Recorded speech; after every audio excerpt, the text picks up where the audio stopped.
Following program is rated GE. It is suitable for general family viewing.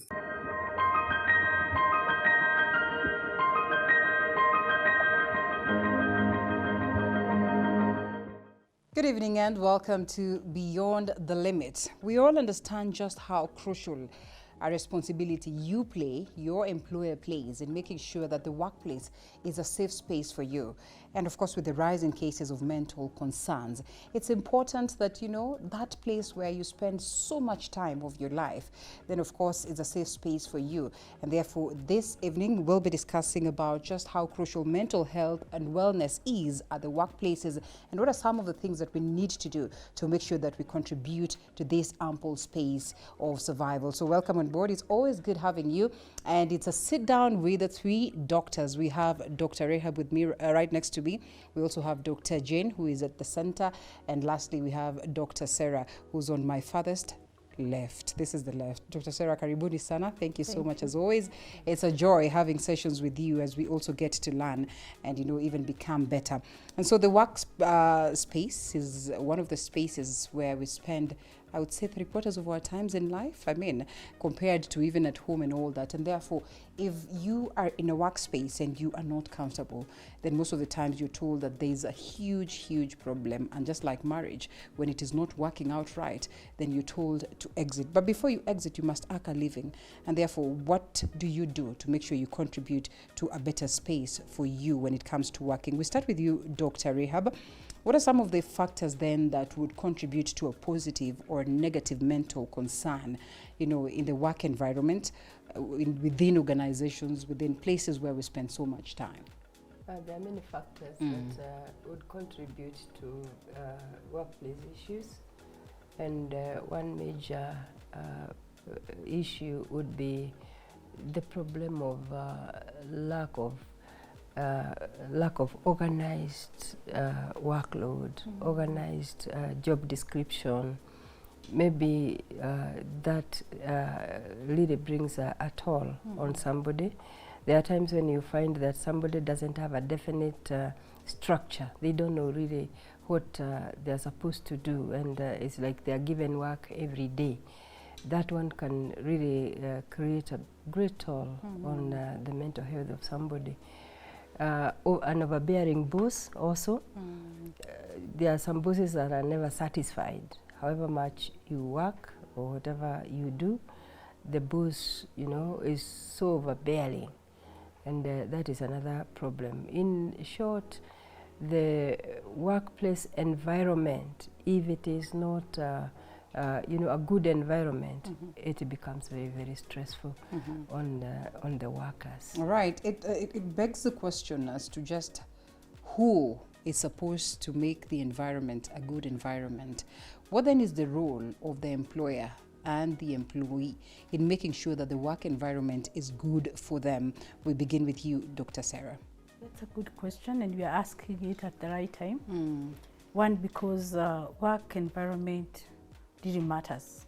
Of late, you hear people saying the work environment is toxic, indicating that it is just difficult to conceive where you are in and whom you are dealing with. However, it is two-way. Both the employer and the employee have a role, because there are things that the employer should maybe make sure that they are at work. Yeah? For example, you have working schedules. You have been able to audit your programs, and you have seen how many people you need to do a certain task, such that at the end of the day, it's well distributed with no biases. You have done enough, and you have done enough research, and you know what output you expect, because again, you can over-expect from your employees. And so there are so many things that we expect the employer to put in place, even as they do the employment. At the same time, we are having employees having maybe a negative attitude towards their work. Could be you got into that job because somebody told you you must work. And so maybe you are carrying some baggages to workplace that can contribute to feeling that the environment is toxic. Maybe you're not an expert in that area. It could be that over and above, you're feeling you're not provided with the right tools. And at the same time, I can say many factors actually contribute to the employee feeling that they don't like all the conditions they've been subjected to. But it is, as I've said, it's two-way, where everyone who is employed, you must also know how are you doing, how are you balancing your life, because there is a me time. Do you have your me time? Yeah. And today people are doing a lot of excess work, the side hustle. So it could be you're working, you're going to the workplace when you're already tired. Yeah. So are you able to balance? What about your house chores? If you're already like me, are you having a helper in the house, or you're double tasking, such that at the workplace you're expected, then you get to the house again, there's that load that is expected. We do understand that we're in the tough economic times, but at the same time we also need to have self-care. So maybe as we go on with the conversation, we shall bring more of this and we see what do we do, because it's true, mental health, fatigue, burnout is real in workplaces. Yes. And this is evident, Dr. Jane, and most of the times you will find that it is the employee who is pointing a finger, oh, my employer has not done this, has not done that. I want to believe that all of us here have been in a space where you are an employer, even if it's back at home with your nanny and all that. What is normally put into consideration when an employer then seeks to set up an environment where people are going to come and work, and of importance, making sure that even as this environment is set, it is going to be an ample space for people to come and work, and what are their expectations in return, if at all everybody else is going to come out of that space satisfied that as an employer you've gotten what it is that you want, and as an employee then there's that element of satisfaction. Yeah. First of all is the fairness. You are giving and you are taking. Right. The employee is giving and the employer is Taking. also giving. Oh, it's giving as well. Yes. Is that kind of a relationship? But the employer is a very key person here, because the security issues, the safety issues within the work environment, the remuneration, they all maybe they are very important to the on the side of the employer. Yeah. And mostly the goal. Are you sharing the goals? Okay. What is the mission? Do the employee understand the mission of the workplace, the mission you have? Can they identify with it? Because you realize that some of the employees take it for granted. They don't even know why they are working. Yeah. So it's important to get deeper and get interested as an employee. And ask yourself, what are you giving in return? As the employer is also, there giving you also. It's a give and take relationship. Right. It is not one man, or one woman thing. Yeah.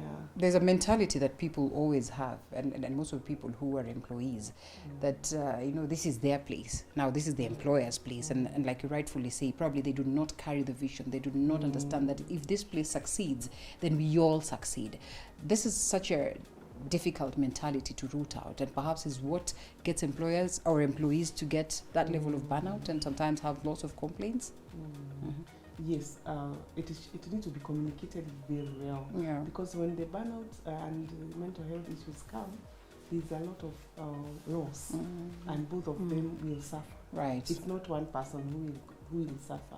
So burnout makes many employees, just come to work for the sake of it. Absenteeism, you realize there will be a lot of challenges. So it's good for both parties to work together in unison. Right. It's a kind of a dance. Be in there, don't be out there. That's true. And saying I'm working, but your mind is out. Wow. Yeah. Well put. Dr. Rehab, then there are some times where you are experiencing a burnout and you probably are not aware. So what are some of the signs that would get you knowing that, well, as an employer, as an employee, what are some of the telltale signs that will get you thinking, okay, something is amiss. Perhaps my employee is not performing up to expectation. Could there be a problem? How do they get to know that, well, at this point, maybe I'm not in the best of spaces, and therefore maybe I should ask for a leave, out, or perhaps stay in, but equally address some of these concerns? Actually, people have, both employers and employees have not realized the seriousness of burnout. Burnout is a medical condition. Okay. That means you have gone through the stages of stress, you have gone through the stages of feeling like you don't want to go to work, you have started to feel like, you no longer enjoy doing what you love to do. You get to a place where you become angry for no reason at all. You become drained, you have no more energy, and it comes to a time when now you actually lose it. And by that time you are getting to burnout.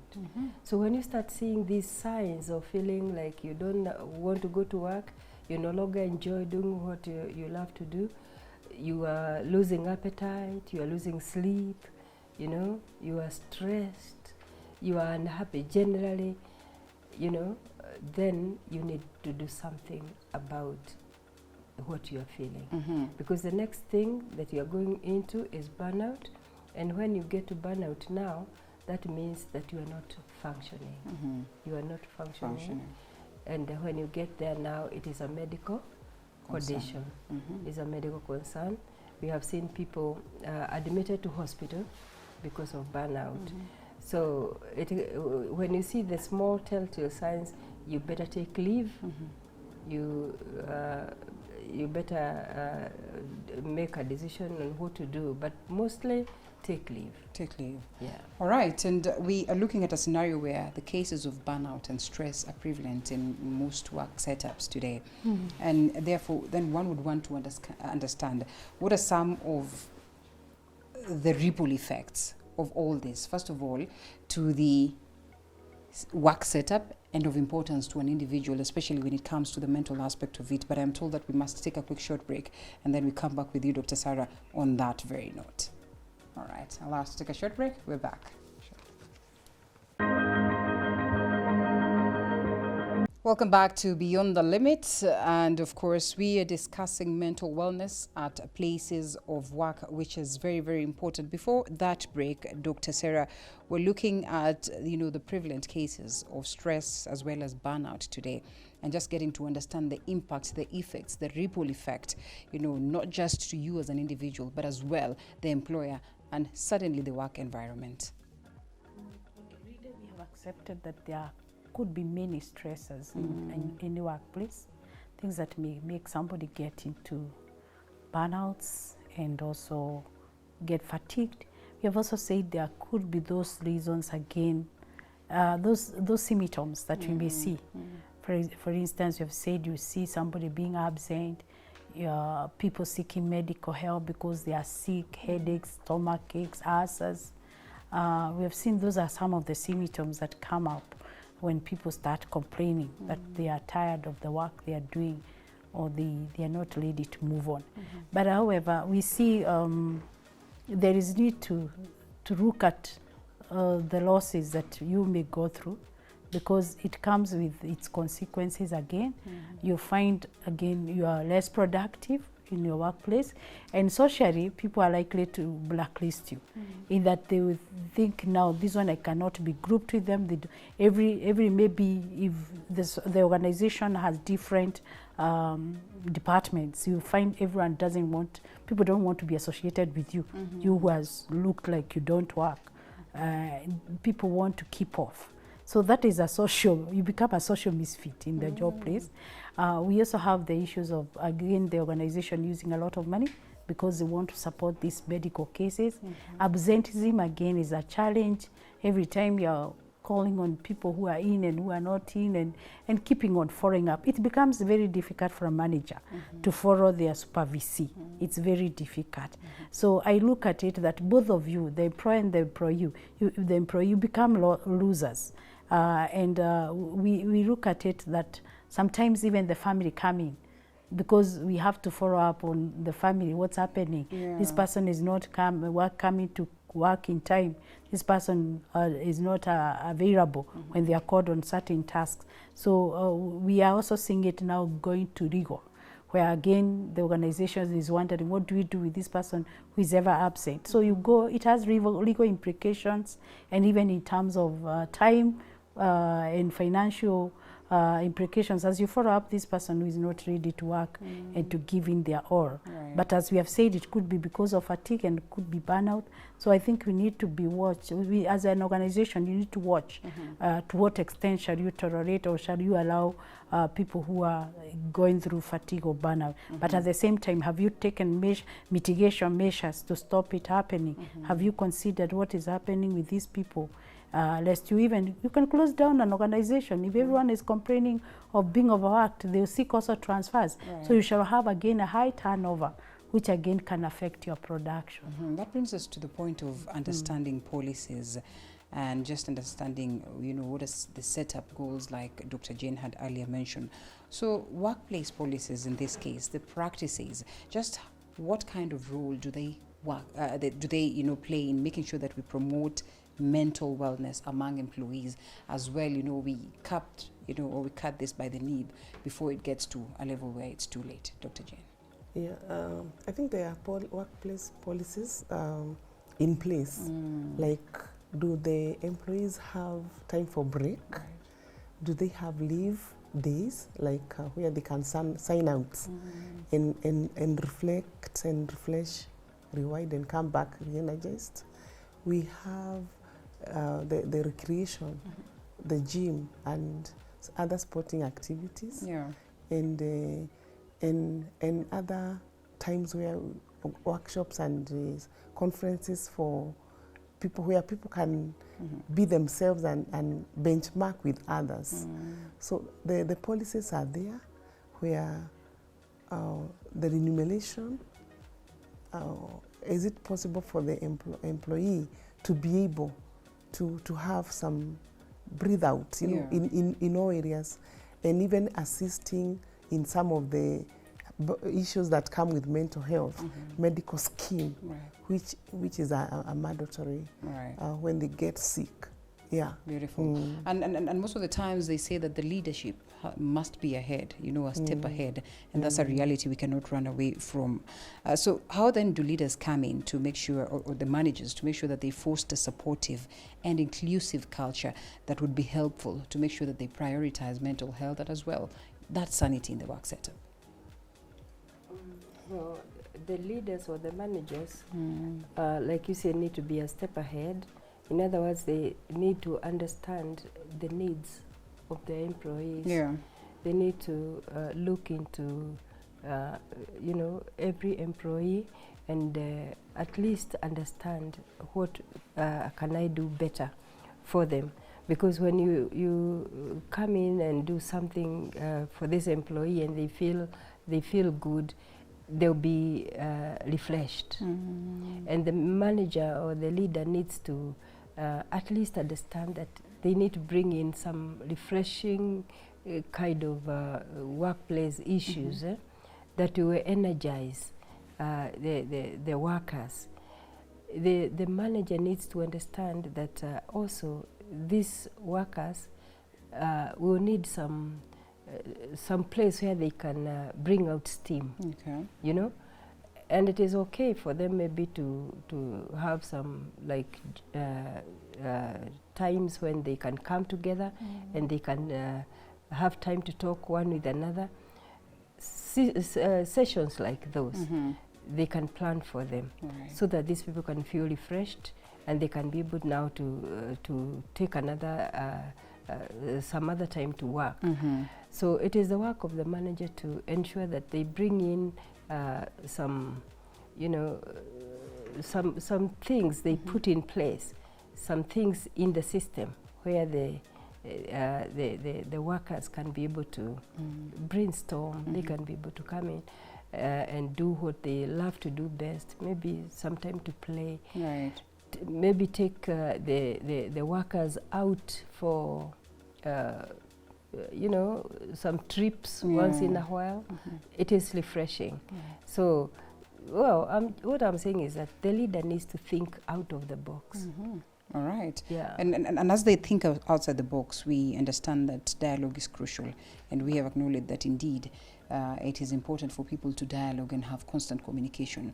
But feedback is not always easy to give, especially when you're giving, feedback to your leaders. So how do we make it easy for employees to feel comfortable, first of all, to access the mental health, supportive services that have been accorded by the employer, but of importance, to give them a ground that is friendly for them to give feedback for purposes of the growth of the entity? I feel that's very important because this is what we need in almost all organizations, where the employee is free to communicate and tell what they feel.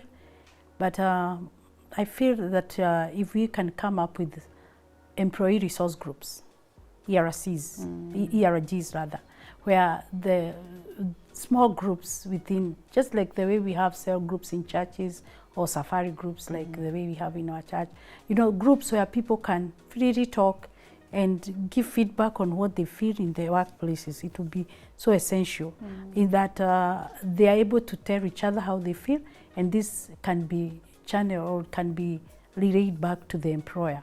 Okay. In such, no one will feel like they will be victims, because it will be considered it is what the group saw, not an individual.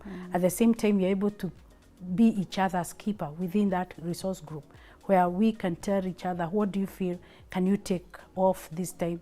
And I think in this era of technology, again, organization can consider having the flexible shift selection of when do you want to work. Okay. There's a hybrid approach, where it's not a must you be again in the office. That might, in one way or the other, might make this better, where people will feel they are more considered. And following up on what you are calling team building outside workplace, it will let out the steam, as we have said it. Beautiful. As one then sets up all these effective ways of making sure, and programs of making sure that these services are accorded to the employees, it's important that, again, you go back to the drawing board and get to understand, are they working? Are they giving or yielding results in any way? So how then best can organizations, get to assess the effectiveness of these programs that they have set up, mental health initiatives, all these recreational activities and all that?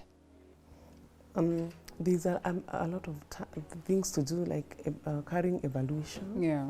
And not just doing the evaluation, but going deeper and analyzing and giving reports and meetings. Meetings help a lot. Okay. And when meetings are done, let there be feedback. When teams go out or out of the country or whatever they are doing, let them come and give back and say, this is what we learned. Is it being implemented? How is it being done? Evaluation is very important. Yeah. Yes, going deeper. Okay, deep in that. This is one thing that we must mention before we come to a close, Dr. Rehab, is that there's a mentality out here that it's always about money. Is it always about money? Because that is what money is very important. But if there's anything that we have missed out on, maybe it could be that even when you get so much money, sometimes you still get to experience a bit of burnout. Money is good, but everything is not about money.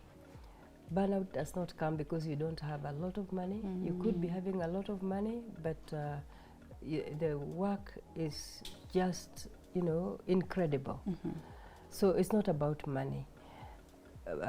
Although money is good, but let me tell you, however much money you get, the mental health is more important. Yeah. And so you must take care of your mental health. You must be careful about the work schedules, about the work environment, about who you are. Self-care must be taken into consideration. Beautiful. Very, very seriously. Self-care. You mentioned self-care, and it reminds me of just how crucial family then is. Wherever it is that you're coming from, going to work, how much of a role do they play in making sure that you also get to enjoy what you do, 8 to 5 or 9 to 10, depending on the hours that you work, so that you can give your best at work and bring the best back home?